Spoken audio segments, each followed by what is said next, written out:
The three-day BJP National Executive Meeting is underway at Kozhikode in Kerala. Around 1,700 leaders, including Prime Minister Narendra Modi and various union ministers, are participating in the three-day event. India seals the much-awaited Rafale deal with France for 36 Rafale fighter jets.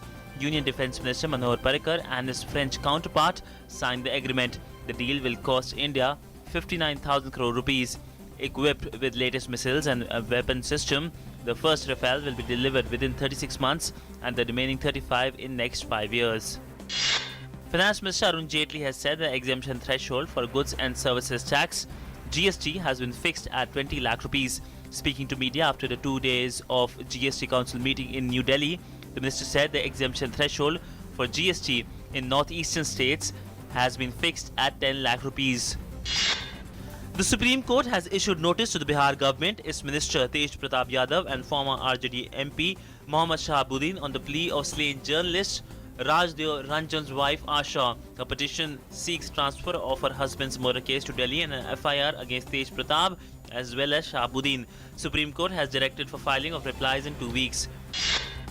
The second meeting of the high-level group of eminent experts to strengthen the SARC anti-terrorism mechanism concluded in New Delhi. The two-day meeting was chaired by Director Intelligence Bureau with the participation of delegates from all SARC countries. During the meeting, the issue of terrorism and the measures to strengthen the SARC anti-terrorism mechanism was discussed.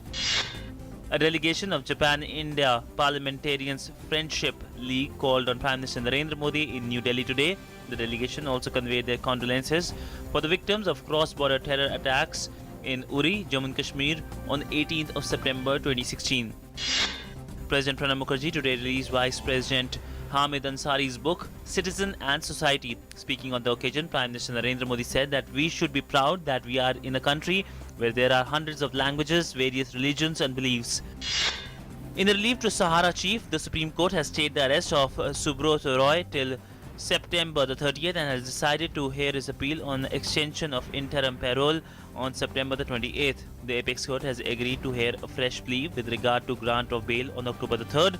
Earlier in the day, the Apex Court had cancelled all interim relief, including bail granted to the Sahara chief. In Assam, security personnel neutralized 6 Karbi People's Liberation Tiger militants in East Karbi Along district. Arms and ammunitions were recovered from the outlawed insurgent group. A search operation was also conducted in the area. A large cache of weapons including 4 rifles, grenades, live ammunitions, extortion notes and receipts were also recovered from them. The Supreme Court has upheld the conviction of former Haryana DGP SPS Rathore in the Ruchika Girotra molestation case, but it has also granted relief to former DGP. Rathore's sentence has been reduced from 18 months to time already served. Rathore had molested Ruchika, who was a budding tennis player, on August 20th, 1990. She had ended her life in December 28th, 1993. Inaugurating the 20th India International Seafood Show 2016 at the Visakhapatnam, Union Minister of Information and Broadcasting Venkaiah Naidu today said that Visakhapatnam is the top port for seafood, exporting 1/5 of the total seafood. He also announced that Visakhapatnam will soon get a state-of-the-art marine fish market, which will be India's biggest. Karnataka Assembly unanimously passed the resolution to release water for the purpose of meeting basic requirement of Bangalore and Kaveri Basin. This in effect means that the state will not implement the Supreme Court's directive to release 6,000 cusecs of Kaveri water a day till September 23rd to Tamil Nadu. Hillary Clinton, the Democratic presidential nominee, directly shares the responsibility of the unrest afflicting the US following a series of shooting of black people by the police. Her Republican rival Donald Trump has alleged.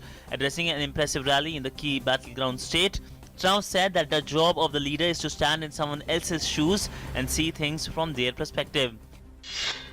In Kanpur, New Zealand made big strides on day 2. New Zealand batters Kin Williamson and Tom Latham forged over 100-run partnership to put New Zealand in a commanding position.